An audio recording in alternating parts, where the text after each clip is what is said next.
സ്കൂളിലോണാണ്. തന്നത്തെ video ഒക്കെ ചെയ്യണോ ഇവിടെ?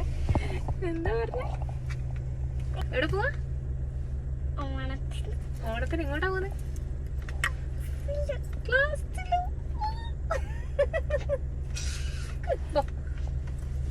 ഹാപ്പി ഓണം പറ.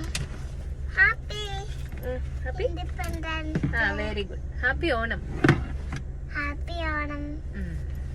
സ്കൂളിലെയും കോളേജുകളിലെയും ഒക്കെ ഓണാഘോഷത്തിൻ്റെ ഫോട്ടോസും വീഡിയോസൊക്കെ വന്നു തുടങ്ങിയല്ലേ? സോഷ്യൽ മീഡിയ തുറന്നപ്പോൾ അതാണ്. സോ ഞാനിങ്ങനെ വിചാരിക്കുമായിരുന്നു, ഞാനിപ്പോൾ ഏത് ഗ്രൂപ്പിൻ്റെ കൂടെ ഓണം ആഘോഷിക്കും?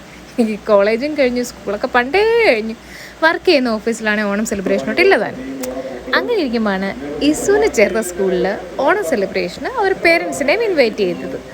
അപ്പം ഞാൻ എന്തായാലും വിചാരിച്ചു വർക്കിംഗ് ഡേ ആണ്, ബട്ട് സ്റ്റിൽ ഞാൻ വിചാരിച്ചു ഓക്കെ ഞാൻ വൺ ഡേ ഓഫ് എടുത്ത് ഞാൻ പോയിരിക്കും, എനിക്ക് അതിൻ്റെ കൂടെ പാട്ടാവണം. കുഞ്ഞു മക്കളൊക്കെ പട്ടുപാവാട എടുത്തു, മുണ്ടൊക്കെ എടുത്ത്, കുഞ്ഞു മുണ്ടൊക്കെ എടുത്തായി ആ പിള്ളേരെല്ലാം വന്ന് കാണാൻ നല്ല ക്യൂട്ടായിരുന്നു കേട്ടോ. സദ്യക്കുള്ള വിഭവങ്ങളൊക്കെ ഓരോരുത്തർ ഏറ്റെടുത്ത് അവരവരുടെ വീട്ടിൽ നിന്ന് ഉണ്ടാക്കിക്കൊണ്ട് വരികയത്. കോമൺ ആയിട്ട് കുറച്ച് സാധനങ്ങൾ മാത്രമാണ് സ്കൂളിലുണ്ടാക്കിയത്. സോ എല്ലാം കൊണ്ട് അടിപൊളിയായിരുന്നു, എല്ലാ ഐറ്റംസും വളരെ ടേസ്റ്റി ആയിരുന്നു, സദ്യ നല്ല സൂപ്പറായിരുന്നു. സോ ഒരു കളർഫുൾ ഓണമായിരുന്നു ഇപ്രാവശ്യം. കുഞ്ഞുമക്കളുടെ കൂടെ അവരുടെ കളിയും ചിരിയും അവരുടെ അറിവില്ലായ്മയും അവരുടെ തമാശകളും ഒക്കെ കണ്ട് എല്ലാവരും കൂടെ എൻജോയ് ചെയ്തൊരു ഓണം. പിന്നെ പേരൻസിനും കുറച്ച് ഫൺ ഗെയിംസൊക്കെ അവർ അറേഞ്ച് ചെയ്തിരുന്നു. അങ്ങനെ ഓൾ ടുഗദർ ഒരു ഫൺ ഡേ ആയിരുന്നു.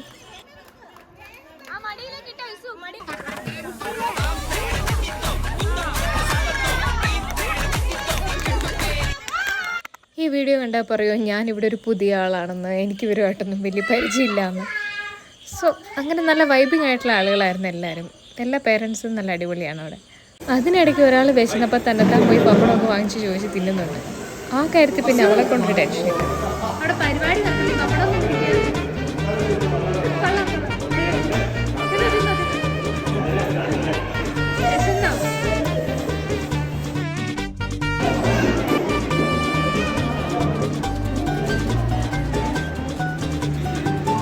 പിന്നെ ഒരു മാവേലിക്ക് ഒരു വാമൻ എന്ന പദ്ധതി പോലെ അവൾ മാവേലിയുടെ പുറകെ ഉണ്ടായിരുന്നു. ഇതുണ്ടോ വാമനൻ 3 അടി മണ്ണ് ചോദിച്ച ഒരു സ്ഥലത്ത് നിന്നതേ ഉള്ളെന്ന് എനിക്ക്. ഈ പെങ്കുച്ച് മാവേലിനെ ഇടം വരം തിരിയാൻ വിടാതെ പുറകെ നടക്കുകയായിരുന്നു. മാവേലി എതിലേ പോകുന്നു അവിടെ ആളുകൊണ്ട്.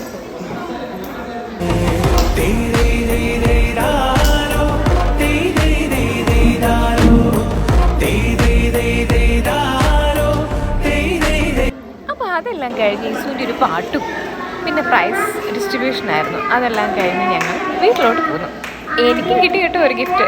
എന്തിനാന്ന് ആ ക്രോസ് ചെയ്ത് വർക്ക് ഫൺ ആക്ടിവിറ്റിക്ക് സെക്കൻഡ് പ്രൈസ് ഉണ്ട്.